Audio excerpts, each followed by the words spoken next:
go to the Halloween party at Greendale, Rachel, what would your costume have been? At Greendale? I'm sorry. The Dia de los Muertos De los party. Muertos de los Muertos. Be more specific. Dia de los Muertos happens to them in the next season, which will probably be close to a main event level probably for us. Oh, what would my costume be? I feel like it would have to be something punny. Like some weird pun costume. Because it feels very community-esque. Mm-hmm. You know what I mean?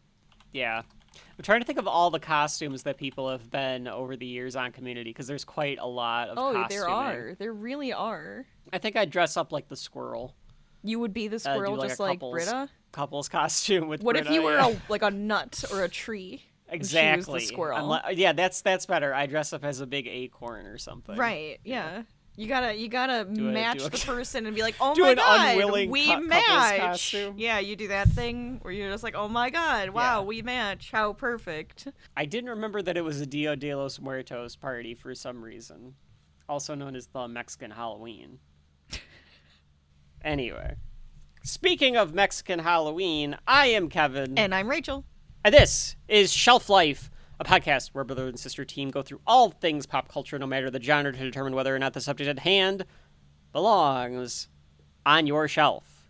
And today, Rachel and I are headed back to school for the third part of what we started in Volume 6, because, Rachel, what are we continuing to discuss today? We're going to be talking about Season 1 of Community. Specifically, we will be talking about episodes 7, 8, and 9.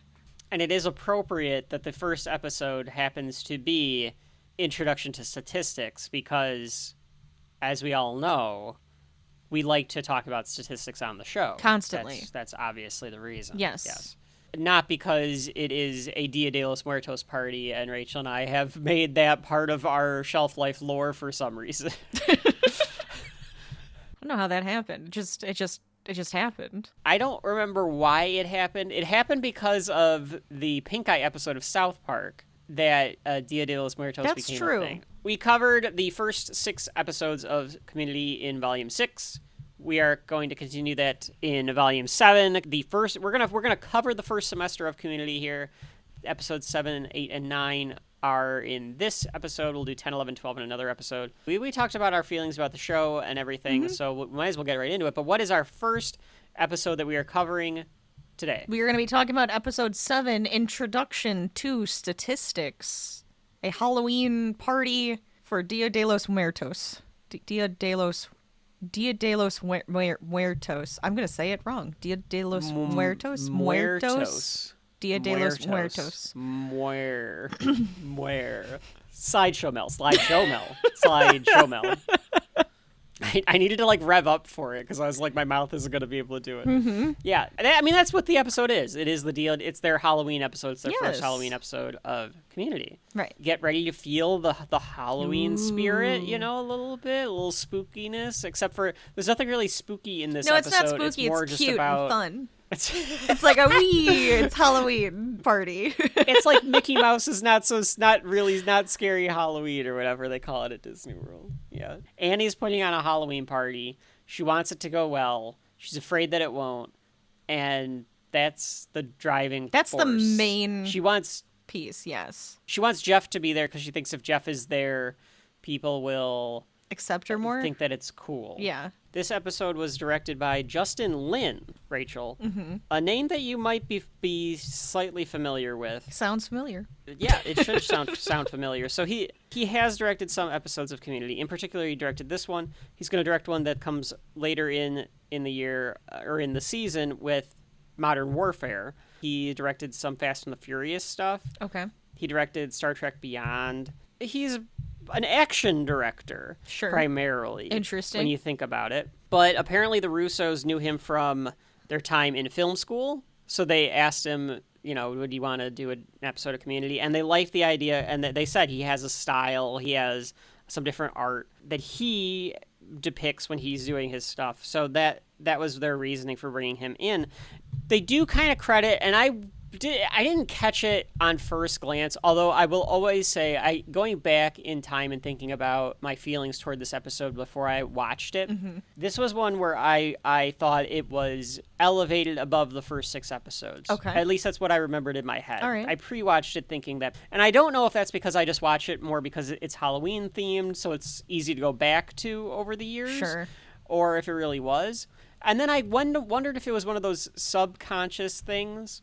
You don't really know that you're watching something that might look a little bit different than the previous episodes, but because of the way that the director is framing things, your brain recognizes that something's different. And I wasn't sure if you felt that way at all watching the episode.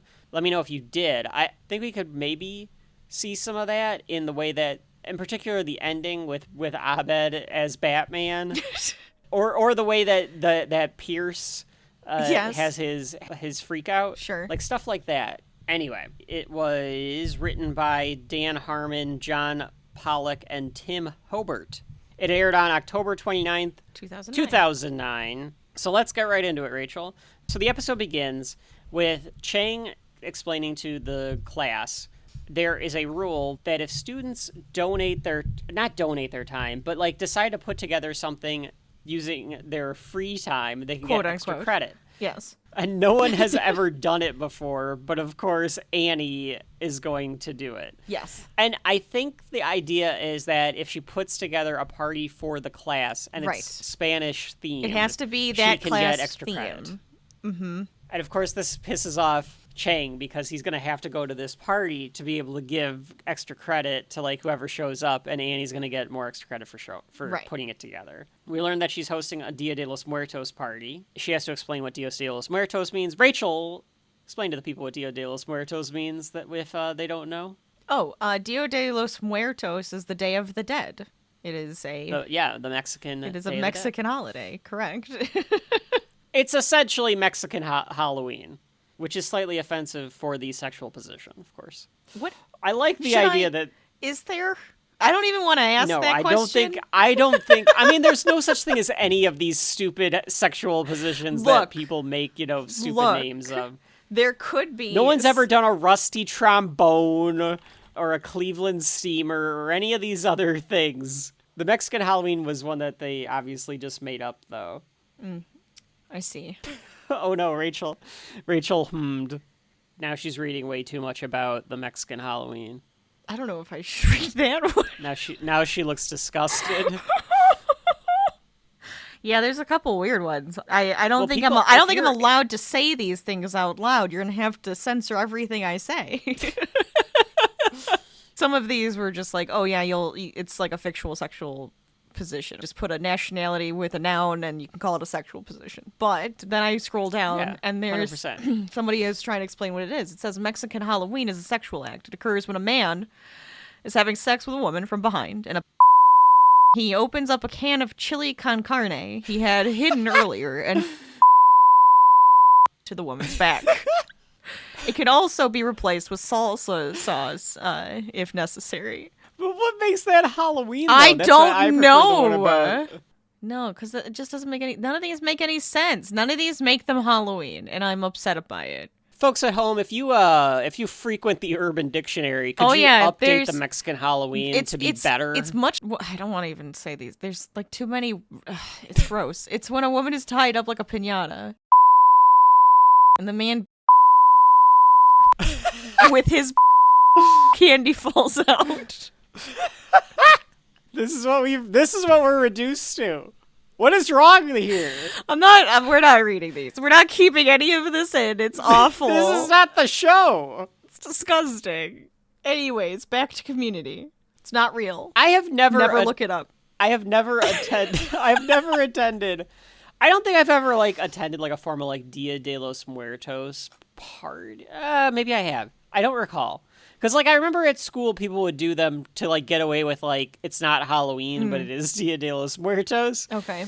But my Dia de los Muertos memory that is ingrained in me and will forever be ingrained in me, when Mom and Dad's dog had cancer. Yes. And we took her to the vet to get her chemo treatments. Right. Now, it was a specialized, it was like oncology for animals. Mm-hmm. So all the animals there had cancer, okay? Yeah. So it was the saddest fucking room I've ever been in. Knowing that all these animals were going to die because they had cancer. And some of them recover, but sure, they're animals that they it's don't just recover sad. fully. It's a cancer clinic. It's sad. And so here are all of these old animals, and they're all, you can go up and you pet them, and they're all old and friendly and whatever. But all around the room, because it was around Halloween, was pictures of people's pets. Primarily cats, I noticed, but it could be any pet. Surrounded by Dia de los Muertos stuff, the skeletons, the skulls and everything, and the festive Mexican stuff and everything like that. So they had decorated it, and all of the pictures of the pets were pets that were treated there and had passed on. Oh, sure. And like people had said, like, we appreciate it, whatever. You can, memorialize their animal at the veterinary office. And I was just like, I don't know how to feel right now, because the real point of Dia de los Muertos is to honor the dead. Yes, and have them around you, because during that day is when they can actually come back and they're with you. And that's kind of the whole idea, which I think is lovely. So I'm okay with the vet doing that. No, I completely understand it, and it makes sense. But it's supposed to be like, celebrate the dead. Don't mourn the dead. You celebrate them on this day. But when you're surrounded by all of these people that are like stressed as shit, they care enough that they're taking their animals to chemo treatments. They're spending so much money and time. And you're just like, I really don't want my animal to be on the wall. So like that's what I picture of like Dia de los Muertos. But it is the thought that matters on that one. I just my head always goes, kind of funny. Did it make sense?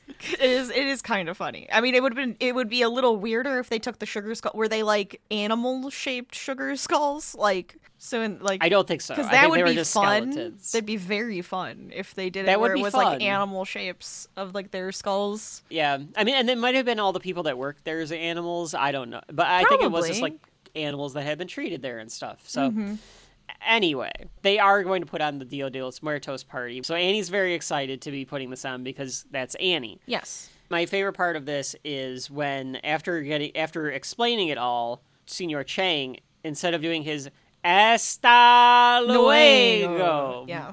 Makes them all go, Hasta la noche. And he's like, all right, you kind of got it. Because they're supposed to be coming back tonight. Right. Annie is looking for people to RSVP. And Shirley says that she's going to be there because she's embracing being single. She doesn't have the ring on her finger anymore. So she's like giving herself time for her type of thing. And I actually really enjoy when she says that she's going to embrace being single, and Pierce goes, message received. It's so weird. It's so good. Yes. That's really funny. It is, though. I listened to the commentary for episodes 7 and 8 before we did the recording. Dan Harmon and Chevy Chase are in both of them. Okay. And you can tell. You can just tell. They're like both assholes. Like, even in the commentary, you can tell like they're both assholes. And they're both assholes in different ways. But then at some point, Harmon says that Ken Jeong was improvising too much and he should have just stopped and let the joke happen later. Like, he doesn't let the setup happen. He started like doing too much improv. Okay. And Chevy gets like mad because he goes like, Harmon says Chevy has the same problem. Like, he tries to do too much. It was interesting to know because like they did the commentary in like 2010, like after the first season, like before any like the issues came out. Chevy actually makes a good point. Because he comes back and they just kind of, and then they continue with the commentary, but he just kind of goes like, if you leave the camera on me, I'll give you something better. And then you can cut it. Yeah, just take what you want. You don't have to keep it Ken all. Ken and I are going to keep doing stuff. If the camera's rolling, I'm just going to keep going. Up with something. Yeah. And I totally got what he meant, because he was just like, you don't have to keep it. We'll do what you want.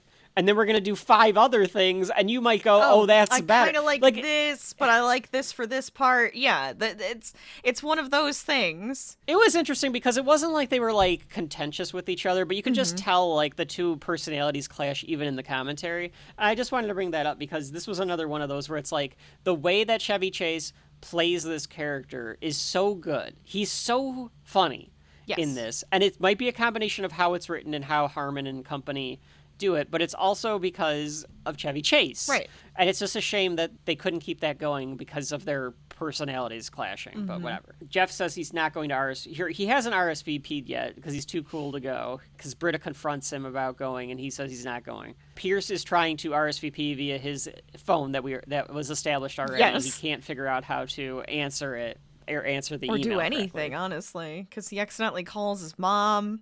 He calls his mom.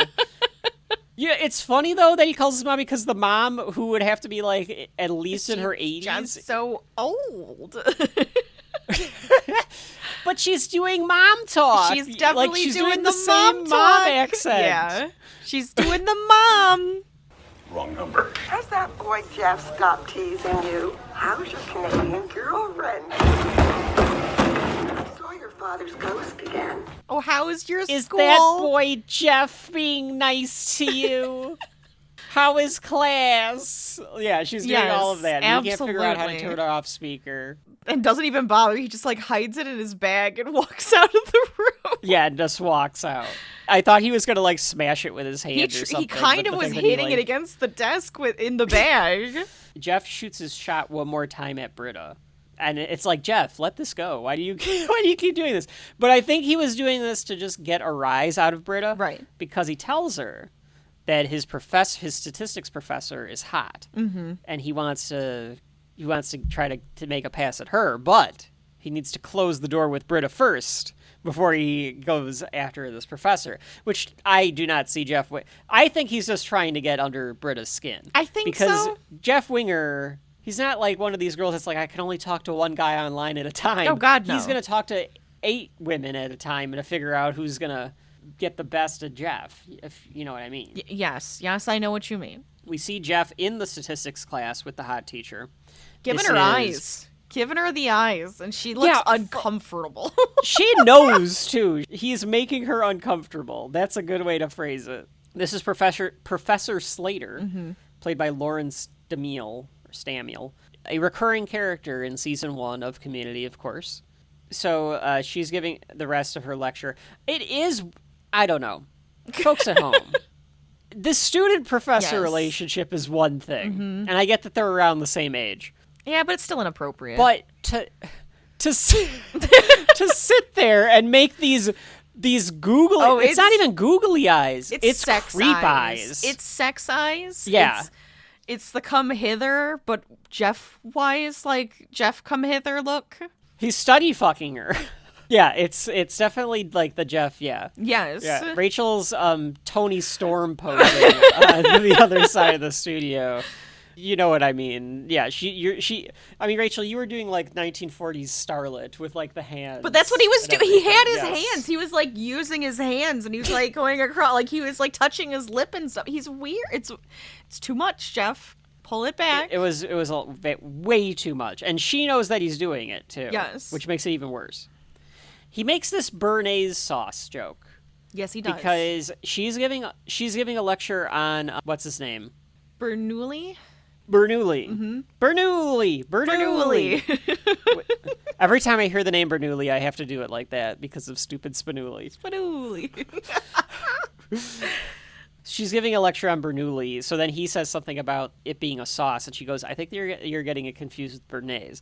And I then assume he goes, that so that then was we should go out to dinner. Yes. Yes. Okay. So he was doing it on purpose. It was smooth. That's too clever. It was very too clever. Smooth. Mm-hmm.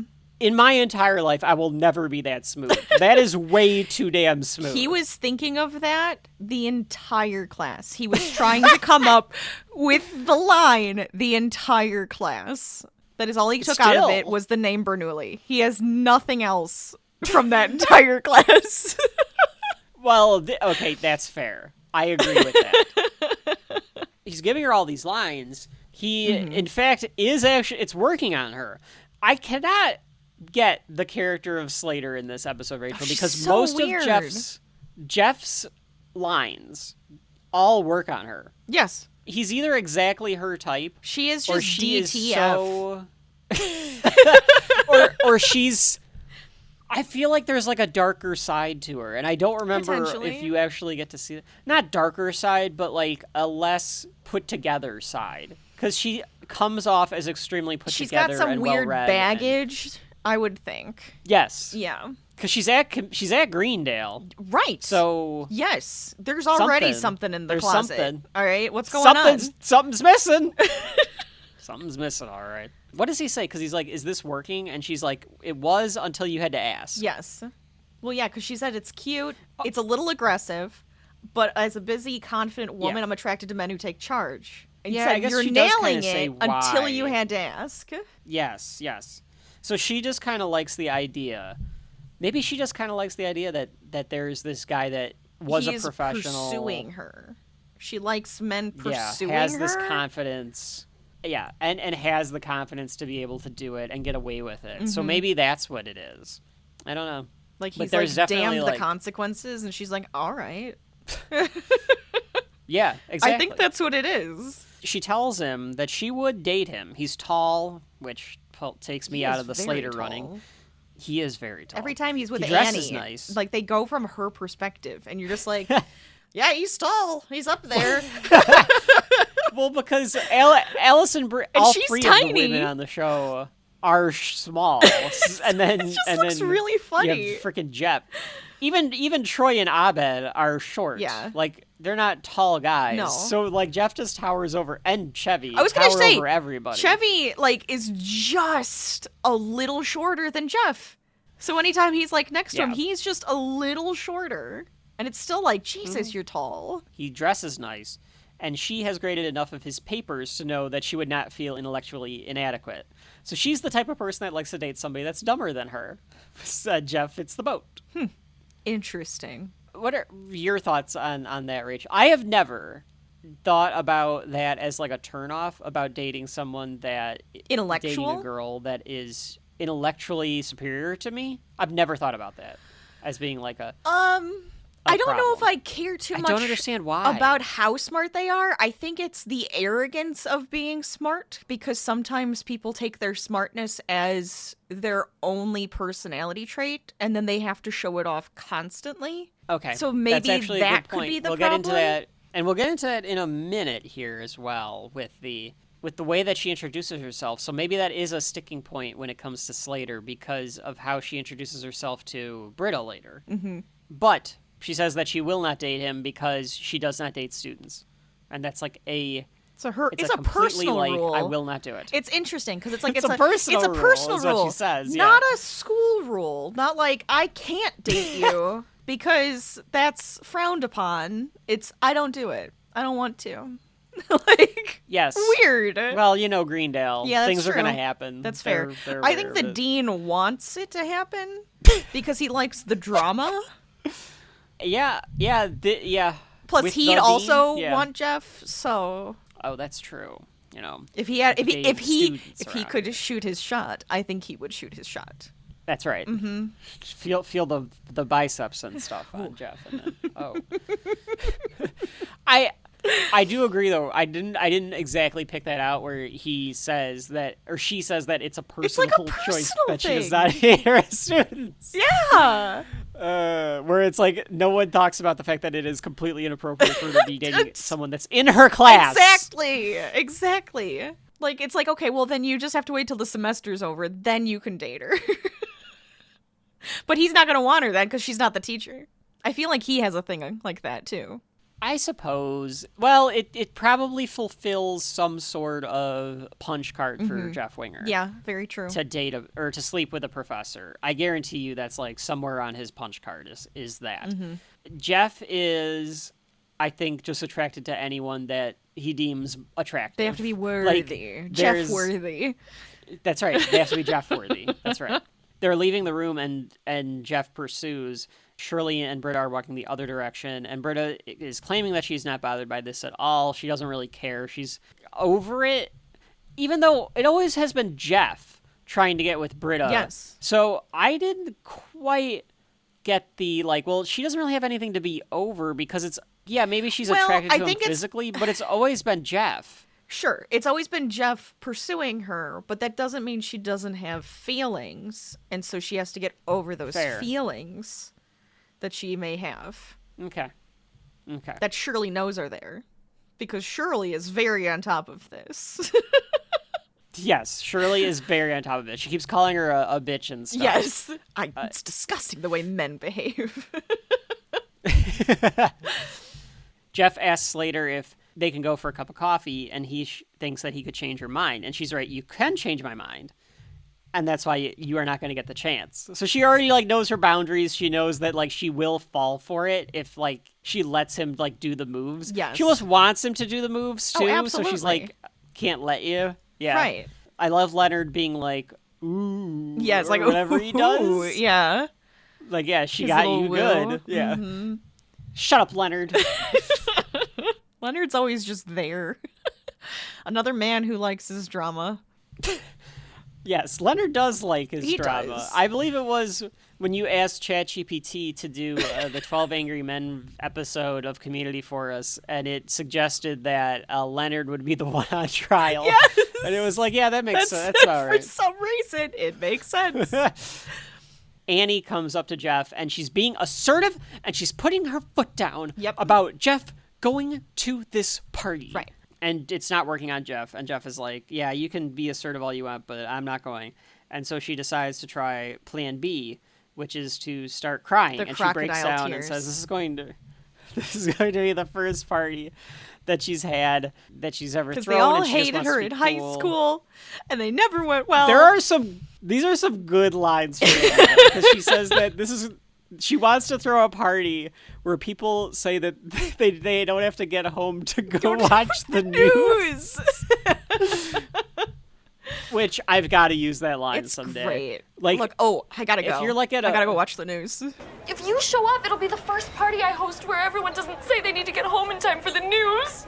Like, if you're at a work function or at like a happy hour or at a shitty party, Yeah. or like even better would be like you're at your significant other or your partner, the crazy friend, and I've been at the houses and parties of their significant others, crazy fucking friends. And it's like, I want to get out of here. You go to those parties and you just be like, I gotta get home, gotta watch the news. I love that. Like, I gotta get home in time for the news. yeah, that's great. I also enjoyed that the crossing guards used to lure her into traffic. Lure. That felt like a Rodney Dangerfield It's joke. ridiculous. The crossing guards used to lure me into traffic. Ooh. Like it had that same. It almost feels like a Chevy joke. Like he's like, wait, you gotta say this. You gotta say this. Yeah, it'd be funny. that's what I mean. Like, it feels like that type of joke. Mm-hmm. So she continues to sob, and he eventually caves, and she's like, "Great, thanks." And yeah, you're right, alligator tears, because she stops crying immediately. Is like it a little kid alligator throwing a temper tears tantrum. or is it crocodile tears? I thought it was crocodile tears. It's crocodile tears. Did you say I alligator said tears crocodiles. first? You said alligator just now. So I just said alligator? The hell's the matter with me? Well, either way, What's the She's difference? got. It's like I think it's. Why do we say crocodile tear and not alligator tear? It's the same number of syllables. Wait, no, is it? Alligator is 4 syllables and crocodile is only 3. So maybe that's why we say it, because it's less syllables. Oh, it's something about crocodiles actually weeping after they kill their prey. Oh. Wow, that's interesting. I never knew that. Why would they do that, though? Are they good just question. like one with the I earth? guess they're so just like, I'm sorry, I'm I so need to do sorry. this." Like Mr. Smithers eating Mr. Burns in that Jail's Horror episode. Is that what I just did? I feel like that's what I just did. That's the noise you made when you went, "Oh." That's from a later year's He's like Simpsons, a giant but that's snake, a really good isn't he? joke. He's Nagini. Yeah, that's he's what it Nagini is. And Oh my he's eating god. Voldemort. Well, there you He go. does tell- So that's why it's not alligators, but Okay, well, I'm glad we've solved that. Folks at home, don't say that you didn't learn something today from going to school. Pierce and Troy are out in the quad, and I think they're just like eating or studying. They're just kind of sitting there. it might be But like Pierce between classes has or something.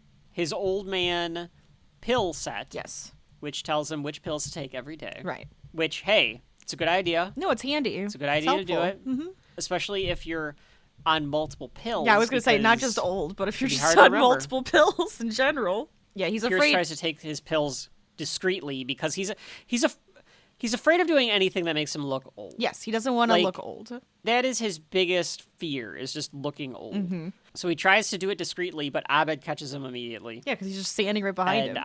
And Abed is like, oh, those pills, my grandpa took this. Mm-hmm.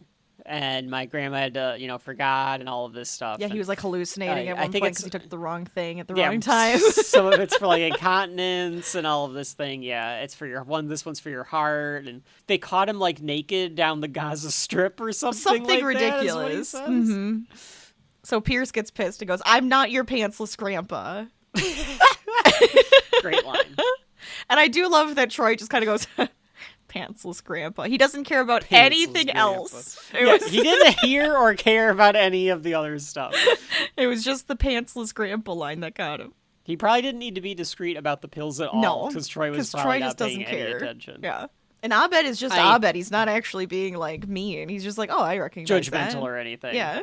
The party is on, and Annie is greeting everyone, so it is now the Dia de los Muertos. She is a skeleton. This is the first time that I noticed the camera being, like, following people around and stuff. That was a little bit different. I know the Russos tried it in some of the earlier episodes, but there is an air of Justin Lin's sense of, like, action directing and, like, moving the camera as, like, it moves around. Yeah, exactly. To kind of tell the narrative as we're going. Britta is dressed in what might be one of the most adorable things I've ever seen. I love this, and I kind of want to get this outfit this year. I think I want to be a squirrel this year. I think you might have to, It's Rachel. too damn cute. Britta looks so fucking cute as this adorable. Squirrel. She even has a large nut to carry around with her. This is the That's right. best. She got you. You goddamn right she does it. All right. And this big squirrel tail, too. So, yes. According to the commentary, Dan Harmon said that Gillian Jacobs came up to her and said she wants Britta to dress up in this particular outfit. Dan didn't understand it at first because, like, it wasn't written in, like, the script of what the costume was, but she was like, it should be, I have it in mind, this outfit. Mm-hmm. And Harmon, being a control freak, was like, I didn't know what to think. I didn't see how that would be a choice for the character, but the actor has a good control of the character. So, like, if you're thinking that should be the costume, then your character can think that should be the costume and go with it. So this was actually Gillian's choice. I love that. According to the commentary. Like, I gotta be a squirrel. That Britta should dress up as a squirrel. And it makes sense, too, because she tells Annie that she hates that women use Halloween as a opportunity to dress slutty. Right. Whatever the Mean Girls line she has. Mm-hmm. And, of course, Annie's like, oh, I know, right? And then Annie peels off her cloak cape that she has on. Yeah, but here's the deal. It's just a morph suit. So, yes, it shows off her curves, but it's not, like, the sexiest thing if you think of sexy Halloween costume, all right? It's sexy in that it's sexy in the way that it shows her curves. It shows off the curves. Yes. But it's not sexy Halloween costume, quote unquote. This is the first time, though, I think that they have had Alison Brie kind of sexified. Yes. In the show. Well, we get Annie's boobs later, so I mean, yes, I agree. But in this episode in particular, I think this is the first time that you look at Annie for a minute. There you go. That's what it feels like. Well, it makes sense, though, why both of those characters would be this way, where Annie is 18 or 19, 18, I think is what she is, right? I think so. She's coming into her own as, like, a woman, and then you have Britta, who has always been there, done that anyway. She's like, I'm rebellious, and the rebellious thing to do would be to dress up in this giant squirrel outfit. Well, I also think that Annie's doing the thing where she wants to be popular, too. So she's got I have to do the thing where it's like, I have to be, like, sexual and look at me. Yes, good point. Even though, to me, Britta looks cute as a button. She is adorable, and it's my favorite costume. Like, women out there, I am single, ladies. If you wanna impress me, be a squirrel. Show off your squirrel costumes to Shelf Life Kevin. I love it, and not sexy squirrel. I want it to be a proper squirrel costume. All right, fluffy ass tail. Let's go. I do also enjoy the joke where Annie keeps saying that they're going to do stuff in Spanish. Like, she's saying it in Spanish to say, like, we're going to do the Dance of the Dead and all this stuff. And Chang goes, you don't... Because Chang is sitting there dressed as a... not a luchador. Matador? Matador, is that the one? He's dressed as a matador. He just goes like, you do not have to keep doing it, because he just doesn't want to be there at all. Right. He's like, it doesn't matter. I don't care. I'm giving you the credit. I'm sitting here. You don't have to pretend it's for the class. Yeah, you can stop. Mm-hmm. But I just love how annoyed he gets, because she's just like doing it, and she's doing like her little Annie like hand. Look, I'm getting it to stuff. work. Yeah. Jeff comes not wearing a costume. Of course. Britta says, I thought you were going to try to go with Slater. And Chang goes over here. He's eavesdropping. Of course. From the other side of the room. Jeff says that she's grading papers. Or that's at least the excuse that Slater gave. Now, Professor Slater is not going to want to come to the students' Dia de los Muertos party in the study room. No, I don't think so. So I get why she would have come up with some excuse to not go to that. Right. Chang tells them it's not that she's grading papers. She's at the faculty party. Mm-hmm. I kind of like the idea that the college holds a faculty party and then like the students have like their own little one. party. It's kind of nice. That's cute. Yeah. That is cute. Rachel, did your school have any formalized Halloween parties? Yes. I know ours didn't. It was just kind of maybe they it did. And did. it was too big. Yeah. Yeah. They had some snacks and drinks and stuff because like the students put it on so that they would bring the stuff for whoever. Sure. And it was mostly Probably for like people on party. campus who's like there. Yeah. Right. Yeah. So it was cute. It was fun. There was dancing and stuff. I know that the one year my dorm was open to the kids of the neighborhood. They could actually come and trick or treat in the dorm. So then we could give out candy and stuff, which was fun. So we had decorated the hallways and everything. Abed comes in, and it is 2009. And he is Batman. He is dressed as Batman. The Dark Knight. And he's doing the Batman. The Batman voice. I think my Dark Knight voice is better, but Abed's Batman voice, he's doing the Batman. I can't do it. He's doing more like this Batman, as opposed to Batman. Maybe give it a little more gruff. Yeah, you give it the gruff. I don't know if I can do that, because I end up doing it a little too airy when I go, it's Batman. It just doesn't work. I like that it's not the perfect Batman outfit. Yes. No, it's like a cheap one. Ben Wyatt would get this is fantastic. A few years from now in Parks and Rec. This is like cheaper. It looks cheaper, but it looks very comfortable because it's like a soft one. So it's all very soft. It does look soft. Yeah. Yeah. He goes up to Troy. I couldn't figure out who Troy was dressed up as. Is it Prince? Isn't it? Is that who or is he's it Michael dressed up Jackson? as? Because it's like the red jacket. The red jacket was making me think it was Michael Jackson, but he has a mustache. So I didn't think it was Michael Jackson. No. What? No. Wait. Eddie Murphy? He's dressed as Eddie Fuck Murphy off. From the specific comedy special. I guess I was thinking like he was a singer, so I was thinking Prince, and then I was like, wait, the red jacket, that would be Michael Jackson. He's got the microphone. But the mustache is Eddie Murphy, so there you go. Yeah, all right. And there we are. We've gotten there. That is a That's specific, a deep cut. Again, like I hope that they have him pick that out, because that feels like something that Donald Glover would pick out to be. I just kept thinking he would pick a singer, and so I was like, okay, the red, like the chest. That's all I was looking at. Troy asks Abed as Batman. He goes, "Can I ask you a question that I've always wanted to ask the real Batman? Am I good looking?" And Abed as Batman goes, "You're very attractive. You're a very attractive young man." I knew it. And Troy goes, "I knew it." Like he needs validation from Batman. From Batman. Yeah, that's his idol. What do you mean? Right. Hello, it's Batman. Right. That's fine. If Batman tells you you're attractive, you're attractive. That would do it for me. I would probably be like, okay, well, that seals it. Yeah. That's satisfying. Pierce comes in as the Beastmaster. I thought he was Conan the Barbarian at first, and then he goes Beastmaster. I thought he was He-Man, but it is that Beastmaster. too. Yeah.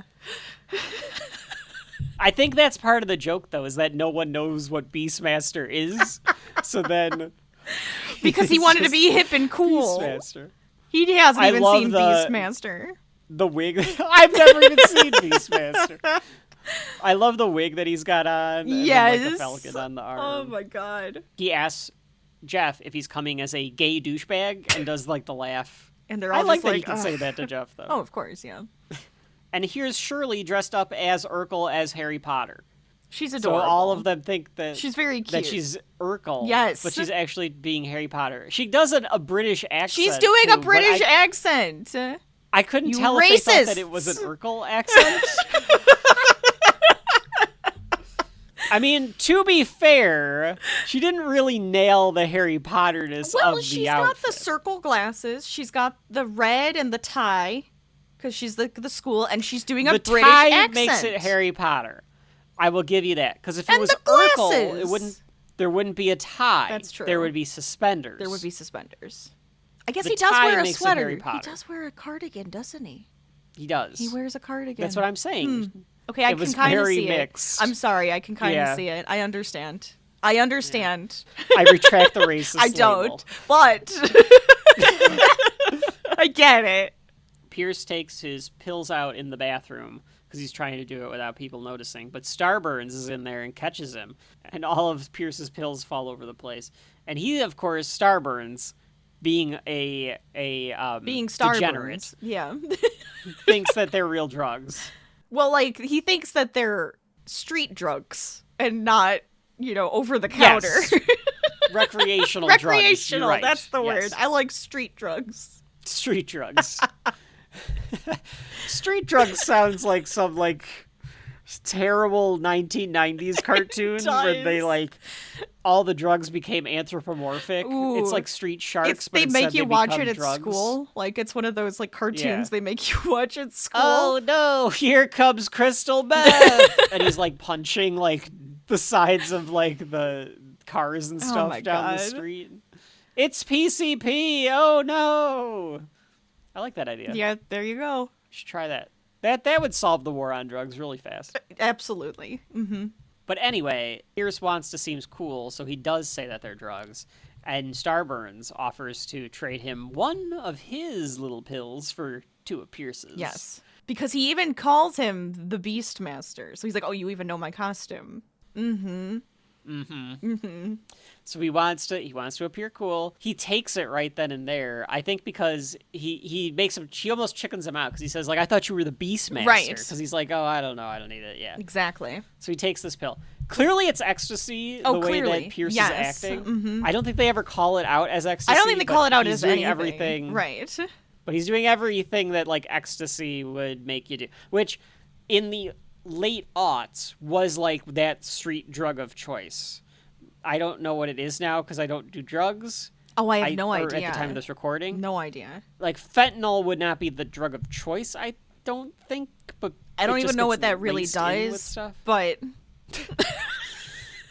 I don't know if people take uppers anymore, like X. Do they just take downers? Is everybody downers. just taking downers? Yeah. That's kind of sad. Like Oxycontin. You'd think they would want to have more fun. The world is a downer. Why are you taking downers? What are you doing? Yeah, bring back hashtag bring back ecstasy. Hashtag bring back uppers. I don't think we should don't put Shelf Life's name on that, please. No. That's a you thing. That is not an us thing. That is definitely not an us thing. I do not do drugs, nor have I ever done drugs. No. I'm a good boy. Yeah. I'm a good little boy. Aw, there you are. To the annoyance of everyone in my life. I don't understand why. That shouldn't be. It's not doing anything to them. Screw them. It's fine. Chang leaves to go to the faculty party, and Winger convinces him to go because he's like, I'll give you $20. Well, he convinces him to be his second. He can bring him with. He can bring a guest. Yes. Chang does say something about the fact that you're not going to get with Slater, Winger. She doesn't date students. Right. Nor does she date Asian men that drive mopeds. So he shot his shot, and it didn't work. And he does say he's going to bring the bike around. So he actually is bringing this moped with. Mm-hmm.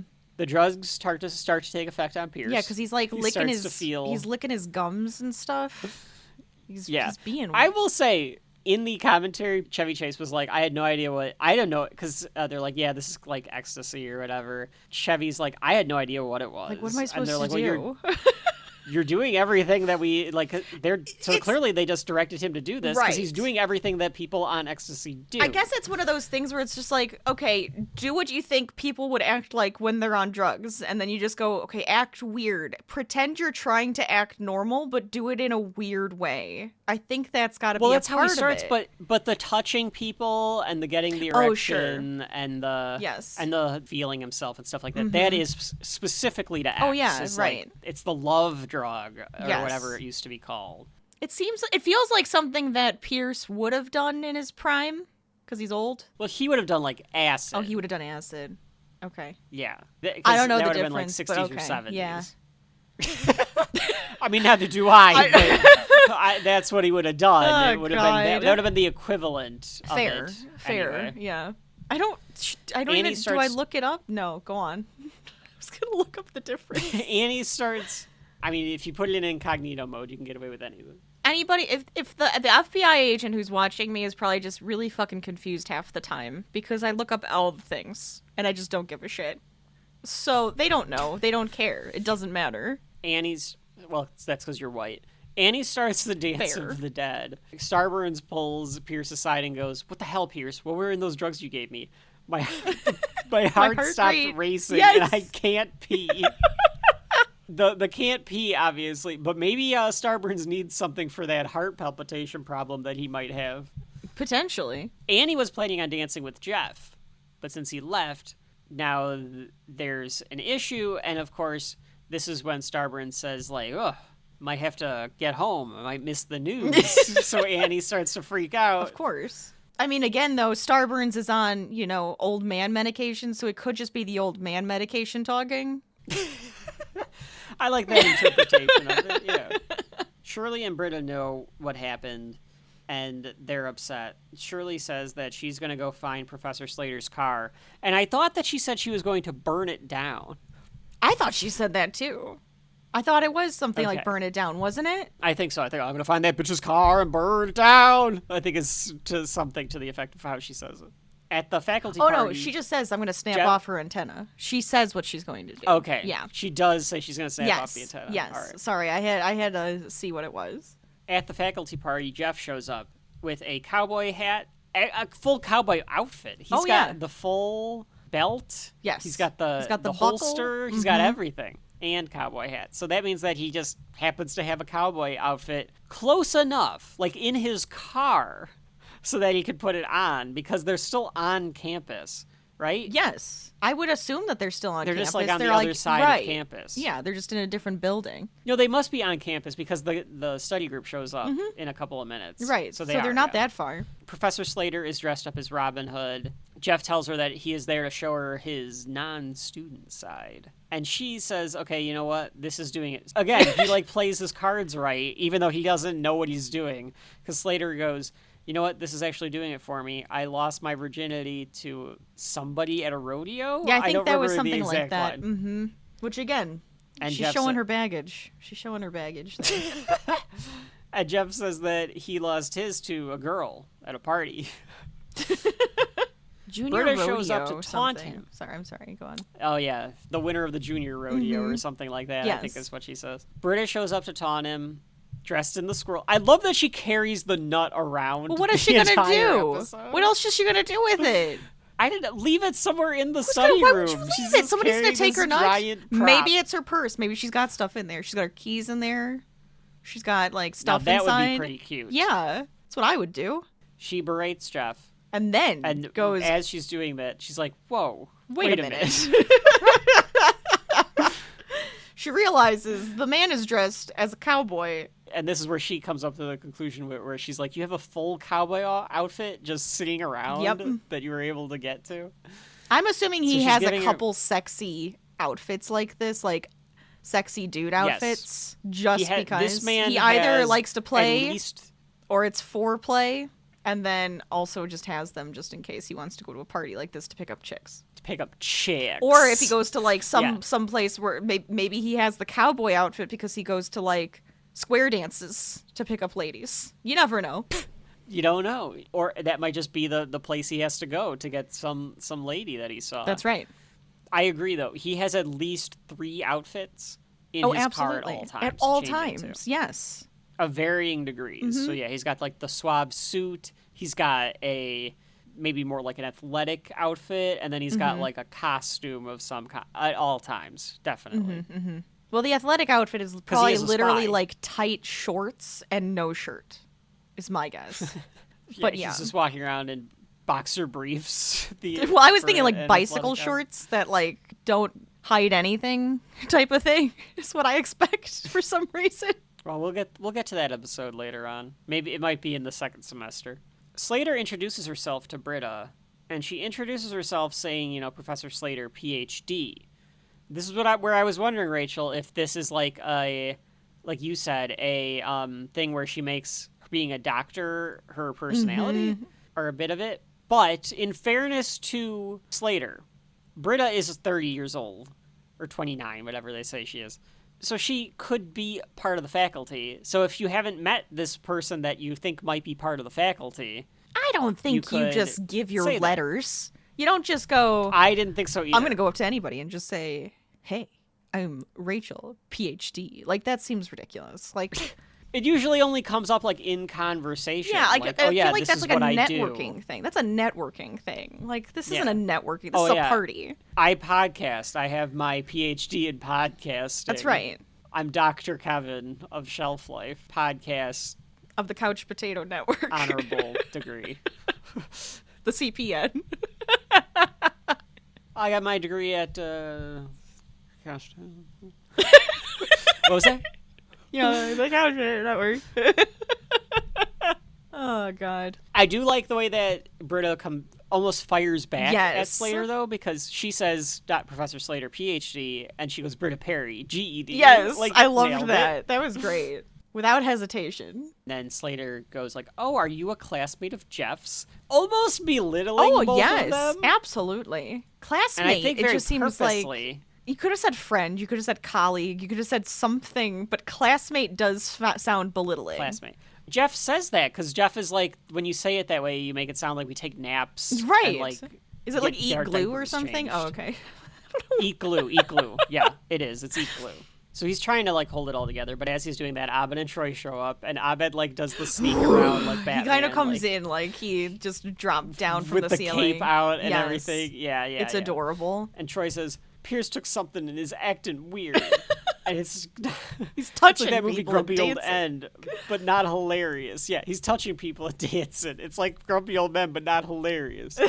I've seen the blooper reel on the Blu-ray. There's a ton of different ones of how they came in and talked or said something. Danny Glover just did like Danny Glover. Where Donald Glover did like a million different ones where he would say different things. One, of course, being, it's like Cocoon, but way grosser. Oh my God. Urkel is ripping the antenna off of Slater's car. And then Pierce shows up. I love how it's almost like a vaudeville act. Yes. Because it's like all of this stuff keeps just escalating as all Jeff was trying to do was get with this girl. And he like fails because every single time it's just a bunch of all of his new friends just fucking it up for him. Yes. Pierce shows up touching people and meowing. Slater is like, he just meow? Yep. Now, the dean is there. He's the one who saw Shirley breaking off the antenna to the car. I think he wanted this to be like a black tie masquerade, the way he's dressed. Oh, I did not see it because he had like a mask up. Yeah, right? He's got like a moon mask, a half moon mask on his face, and he's wearing like a suit, like with a bow tie. Jeff tells them all to leave, and then he yells at them all, including yelling at Pierce, who freaks out because he's looking at his hands and thinks that these aren't his real hands. Because he's old. So he runs away. Yeah. Yes. Pierce's whole thing in this episode is that he's 100% trying to come to terms with the fact that he's old. Yes. I do love that he looks at his hawk on his arm and calls it Abed, and it's like talking to it, and then freaks out that it's on his arm later. Yes. That's a good one. That's a good one. I forgot about that little joke that he calls, or it's an owl. I don't know what it is. He calls him Abed. I think it's a falcon, isn't it? I don't know. It looks like a little owl. Now that I'm like staring at it, I'm like, maybe is it an owl? Maybe it is an owl. I don't know. Maybe it's supposed to be a falcon, but he got an owl. I don't know. Yeah, maybe that's what it is. He tells Abed that he's not really Batman, all sorts of stuff. Yes, he's being a dick is what Jeff is doing. As they leave, Abed tells Jeff, I know I'm not Batman, but you could try not being a jerk. Good job, Abed. I'm sorry. Good job, Abed. I like how you said it. Yeah, you said it like Pierce. Good job, Abed. It's just kind of what I'm like, I was in the zone from Pierce all of a sudden. I know I'm not Batman. You could try not being a jerk. She's pretty hot. She is pretty hot. So he gets it. He understands. I get it. All of this turns Slater off, so he blew it. Or they blew it for him, because now Slater's completely turned off. Shirley is in Slater's office with a hose. She's breaking through the window. Yes. And she's taking the hose, and Britta walks in and is like, what are you doing? And she's like, I'm going to flood everything in this office, and you're going to go outside and turn the water on. Teach her that she can't steal another woman's man. Oh yeah, that whole line though. You gotta look at that whole line. Because it tells more about her than it does for the situation. To teach that long neck, weave-having bank teller she can't steal another woman's man.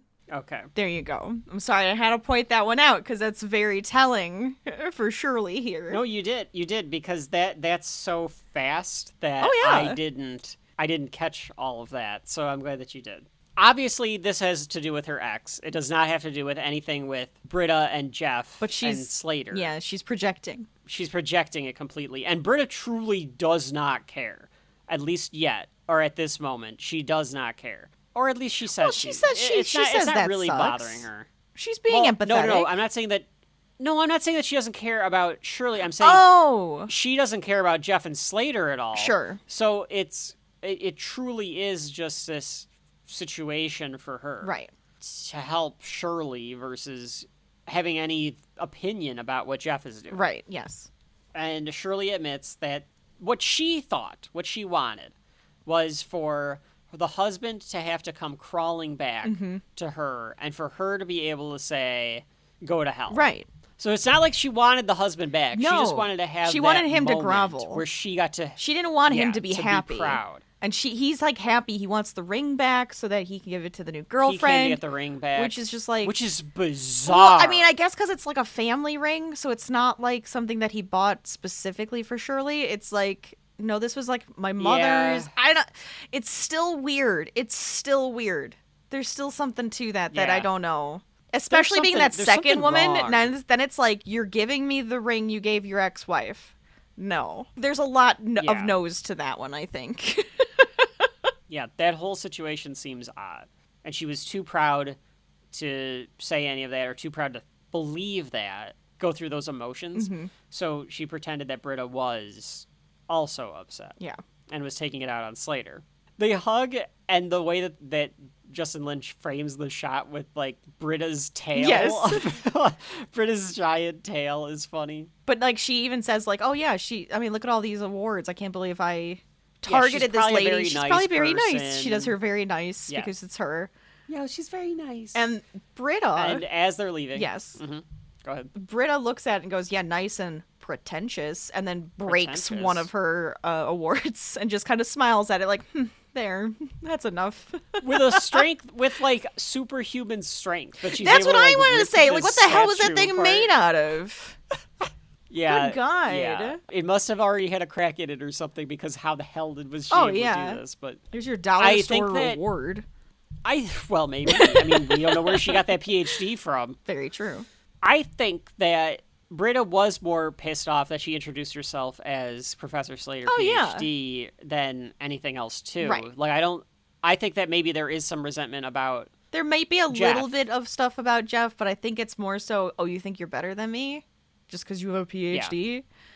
Meanwhile, back at the Dia de los Muertos party, Pierce is freaking out with a boner. We're getting a Pierce. We get Pierce POV, where they actually put a camera on Chevy Chase, around his waist, so that you're just getting him walking around having this freak out, which I can't do because it's a visual medium or an audio medium. But he's and his face is going back, and he's twirling around this whole time. His freak out is so good, and this is what I always remember about this episode with. He's seeing Annie's skeleton dancing and just going so weird. Tell me about Pierce. Tell me about the 60s Pierce. It's so Tell me weird. about Woodstock Pierce. Yes. And why does she have to say it so sexual? Tell me about Woodstock Pierce. And it's I think so because weird. it just makes it creepier. I think It so. just makes it more of like a bad trip that he's having, I think. My favorite thing is the way she's dancing, though, where she has, like, her arms up, and then she's just moving her butt. Like, she's just moving her hips back and forth. And, like, very subtly. It's so weird. Yeah, skeleton dancing, yeah. Oh, my God. Yeah, it's this weird, funny dance. The decorations have come to life, and they're dancing with her. There's a giant tombstone that says R.I.P. Hawthorne. Pierce Hawthorne. Yeah, that's very good, and that's funny. On the commentary, Harmon makes a joke where he says they were recording Annie doing this like voiceover stuff for it. And so they're saying, like, now say like, do you remember Sputnik, Pierce? Do you remember the Beatles? Like, anything that they can think of from the 60s and 70s. Chevy Chase was in the room behind them, and he just goes, I knew the Beatles, and I went to Woodstock. You guys go fuck yourselves. So I don't know if that actually happened, but that's a funny joke. I like it. I like to think that that's actually did happen, and it was funny. Slater is at a table drinking wine by herself. She looks like completely dejected by this party. What was she doing before Jeff showed up? Like was she mingling with the other professors? And now she just feels upset? She's like off to the side. Right. Yeah. She looks like a wallflower all of a sudden. Yeah. Jeff doesn't know what to do. Jeff doesn't want to leave, but he has to regroup and somehow try to come up with another way to like score. Chang sees this because like Jeff comes by and like stands by him or whatever. Right. And Chang goes, "Ooh, is there a breeze here? Because somebody struck out," which is a mixed it's a very metaphor mixed there, metaphor. But whatever. Yeah. Jeff says that she blew you off too, Chang, and Chang, with a great line, says, Is that what you have to fall back on? Dude, look at me, bro. Look at me. I've got the body of a 5th grader, okay? If I was working with what you've got, she'd be at the Comfort Inn right now giving me a Mexican Halloween. I got the body of a 5th grader. Which is true. Ken Jeong is a very small man. Yeah, he does. He really does. If I was working with what you've got, she'd be at the Comfort Inn right now giving me a Mexican Halloween. God damn it. So they bring it back. Of course. Because it's Community. And the writing is good and does that quite a bit. Mm-hmm. So Jeff is all upset and says that it's got to be because of the campus. It feeds on my coolness. I got no moves anymore. And Chang says, everything's a game with guys like you. I know one move I bet you've never tried in your life. And he says, what is it? And Chang starts whispering to him. Yes. What's Jeff go do, Rachel? He goes up to there and he's vulnerable, I guess is the idea. Like he's telling the... He begs. He tells the truth that he's just like, I just need this. And he's just like, he's almost pathetic in a way. The way he's like begging for it. Yeah. Please sleep with me. Mm-hmm. Please. Pretty please. I'm so lonely. Please sleep with me. Please. Pretty please. I'm so lonely. I haven't slept with anyone in a very long time, and you are so good looking. Please do me the favor of having sex with me. So Slater agrees. Yeah. She's like, stay 3 steps behind me the entire time and you cannot tell anyone. So she like falls for it. My headcanon, or my hypothesis on why she falls for it, Rachel, is the whole idea of her being superior. Yes. So yes, she's got the dominatrix type. She is a dom, and that's what she likes. Yeah, that's right. Uh-huh. Jeff is a strong, assertive individual. And if she can break him down. Exactly. Mm-hmm. That's what she wanted. I think that's what she wants. That's what she wanted. That's her thing. Yeah, it's totally her thing. Kink. That's her kink. That's it right there. They were going to do some weird Robin Hood and cowboy stuff. You know they were. Mm-hmm. Get the arrow out. They were definitely going to play it. Somebody was getting a Mexican Halloween, that's for sure. Somebody. I don't know which, but yeah, that was happening. I got to try that one day, Rachel. I've never begged someone to sleep with me. Wonder if that would work. I guess it could. It might work on somebody. It didn't work in Crossroads with Justin Long and Britney Spears. I remember he begs for sex in that, too. And she doesn't do it. God, that's a weird one. Yeah, I think you're right. Yeah. That one's justifiable, though, because it's literally Britney Spears from 2002. Britney Spears, yeah. I would beg for sex with Britney Spears from 2002. Yeah. So, yeah. if you're at that high quality, yes, I will beg for sex at that point. Anyway, the point still stands. One day I'm going to have to try that. Folks at home, try it. Let me know how it works. Oh, my God. You just go up to him and just go, please sleep with me. I think you have to have a little bit of a build-up to it, but yeah. You have to try it. As a plan B. If you're assertive like Jeff and you have that arrogance and confidence, and then you somehow are able to transition into that, and you can tell that she's an assertive, see what would happen. Strong-willed woman, a strong-willed brunette, a Ron Swanson type. Yeah, the Ron Swanson of women, right there. That's what you got to go for. Mm-hmm. Well, Ron always liked he liked strong-willed brunettes. Yeah, he did. So that's what I'm saying. Chang nods in approval as they leave. I like that Chang gives him a little nod. You did well, my young apprentice. Young Padawan. I was going to say that. I felt it. I'm glad that you went You're there. welcome. Pierce has caused everyone to be stuck outside of the library because he's trapped himself in the library and has built himself a fort. The first fort. Out of all of the chairs and tables. That's right. Very precariously placed. Oh, yeah. All over the place. But it feels like this is them going, future episode. Yeah. While they're sitting in there. A whole episode out of you know what? This is kind of fun. I've got a hell of an idea. Jeff and Slater are walking by, and Jeff is like, just don't look at them. Just don't look anywhere. We'll be fine. And they immediately spot him. Before they can leave, Troy spots him and is like, Jeff.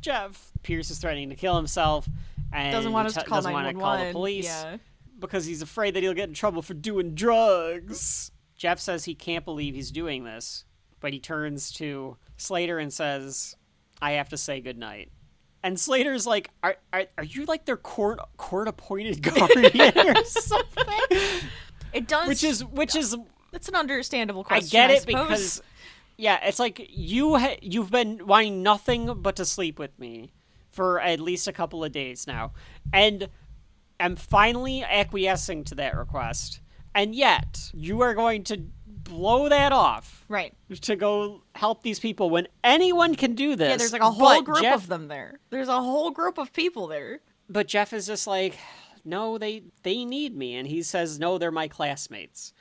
I was curious, Rachel, and I want to know what your thoughts are on this. Did he put two and two together a little bit and thought that Slater was being a little too condescending to him and Britta earlier? I don't think he did. No, I don't think so. But the way that he responds, no, they're my classmates. Yeah, I think that they wanted to bring that back, the classmate comment. I feel like that wanted to be brought back. One, I kind of wish he would have been like, no, they're my study group.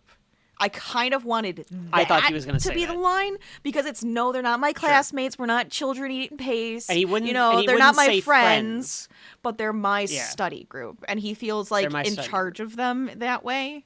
So I feel like that's what he should have said there. I think that would have been a little bit more powerful, to be quite honest. But no, I don't think he, learned a lesson. I don't think he did. I think he just feels like he is in charge of them. He has to do that. She kisses his cheek. Chang drives by and calls him a loser. I thought he was going to say gay, but he just calls him a loser. Jeff climbs into the fort, which Rachel, not to spoil it when we're recording this episode, but I watched the first episode of Wednesday, season 2. Have you watched it? Yes, we have finished the first half. So. Oh, you watched all 4 of them? Mm-hmm. Okay. Yes, when she goes into the fire. It's the same thing. Yes. I was like, I just saw this on Wednesday. It's the same perspective and everything. Wednesday stole it from Absolutely, 100%. Pierce says that those floating Mexican skeletons were right. His life is over. He's old.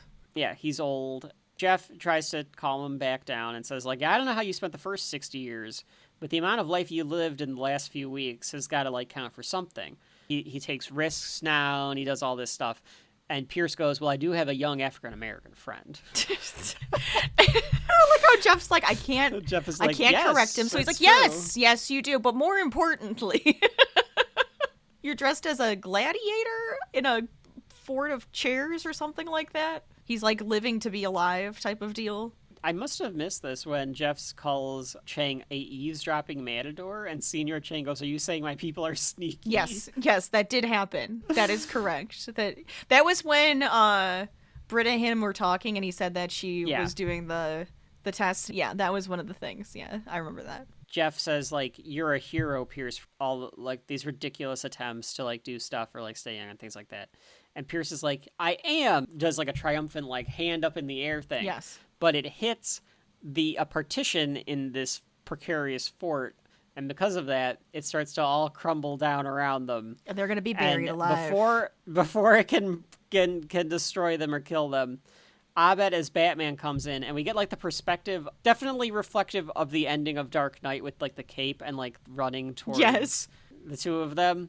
But Abed with pretty good strength here because he's able to grab both of them by the backs of the shirts and pull them on the ground, which I think would take some strength to get them away from the fort. Absolutely.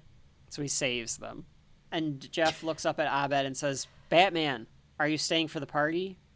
And Abed says, if I stay, there can be no party. And then we get the Abed narration as Batman. Well, we get yes, it does.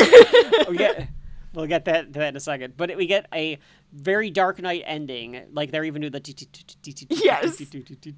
the Dia de los Muertos party. Annie and Jeff are dancing. Right. They're actually having fun at the party. And Abed says, I must be out of there in the night, staying vigilant. Wherever a party needs to be saved, I'm there. Wherever there are masks, or if there's tomfoolery and joy, I'm there. But sometimes I'm not, because I'm out there in the night, staying vigilant, watching, lurking, running, jumping, hurdling, sleeping. No, I can't sleep. You sleep. I'm awake. I don't sleep. I don't blink. Am I a bird? No, I'm a bat. I'm Batman. Or am I? Yes, I'm Batman. Happy Halloween. And that's how the episode ends. With Abed on the roof now, perched. Like Batman, overseeing the He puts on chapstick party. and everything. It's great. The stinger is Troy and Abed doing the Batman voice, talking about candy corn. Troy's version of Batman is more Cookie Monster, according to Abed. So then they're trying to do, that's Batman. So they're like, that's Batman. And that is the end of Introduction to Statistics. Rachel, we have passed Introduction to Statistics. What did you think of that class that we took? What did you learn? I learned Bernoulli and Bernays are not the same. I learned what a Mexican Halloween was. Yeah, there was quite a bit to learn in this one. I had fun with this one. I think it was a very fun episode. It shows a lot of how dependent the study group is on Jeff. So whenever he's like not participating, they really act like they need him if something goes wrong. But it's just kind of like fun to see the dynamics between the characters and how they deal with, I guess, just ridiculous events. This is the first time I feel like they dipped their toe into being slightly ridiculous. Yes. With the fort. Right. And with the visuals of Pierce like tripping. Just being a little bit, like they're that. pushing the boundary a little bit. Just a bit. Where like it's just like, what can we get away with a little bit visually on the show? And Abed doing the Batman stuff is like they're like dipping their toes in to be able to do that kind of thing. Mm-hmm. This was like not the first, but it always was like one that like, oh, I can go back and I can watch that one. And it's probably because of the Halloweenness of it. But it is a nice little episode. The Halloween theme, I think, is really good. Jeff's journey through it works for me. Like you said, not really learning a lesson. No, I don't think he did. Per se, but still picking the study group over Slater. Right. And he did. He doesn't know if he's ever going to get another chance with Slater. Slater could be like, you chose this. That was your chance, buddy. Like, we're done. Right. I think that Jeff would find it in his mind to think that, no, I can figure that out. He can either get her or somebody like her.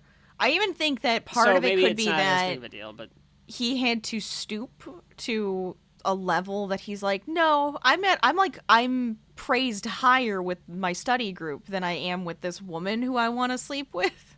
Like, considering. Yeah, that's true. So I don't know if that might have been part of it. He looks for that validation for himself as well. He doesn't want to be stepped on. He wants to be looked up to. And you know she's going to be stepping on him that night. That's right. Yes, for sure. Yeah. The whips and chains are coming up. It still held up for me as I remembered it as being like a cute, fun Halloween episode. Where I think that the Halloween episodes in the future of Community are great. I wouldn't call this like great, but I do think it's like a stepping in the toe of like what can we do like within this world, dipping that's our within toe the in the pool of possibility. Thank you, Alfred Hitchcock. And then I liked it. And Shirley's realization and her growth in the episode 2 works for me. All of their costumes are fun. All that kind of stuff works. Yeah. So overall, an enjoyable episode. So that was Introduction to Statistics. After a short break, we will come back and we will do the next episode of Community. We've just got to head over to our next class, which is... Home economics. Oh, interesting. Yeah. Okay, let's see how that one goes. And of course, Happy Halloween. Happy Halloween.